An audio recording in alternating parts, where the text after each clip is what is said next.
يلا نبدأ. مين بيعاني أكتر في المذاكرة؟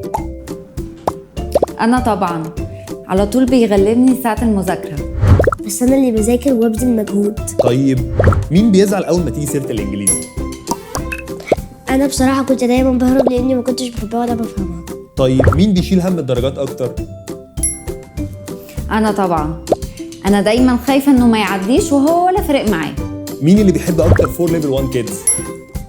أنا لأنهم خلوا الإنجليزي زي لعبة مفيش حفظ، بتعلم الكلمات جوا قصة أو أغنية أو مشهد أو محادثة. أول ما بدأنا كورس 4 level 1 kids حسيت الموضوع اختلف كتير، ما بقاش فيه هروب ولا مشاكل ولا خوف من الإنجليزي، بقى يتكلم معايا ويستجيب لو سألته على أي حاجة.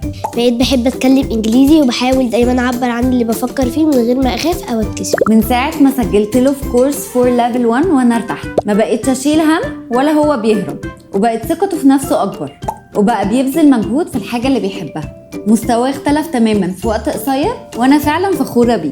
ده فين المكافأة؟ أكيد طبعا في مكافأة، وهنكمل أكيد مع 4 level 1.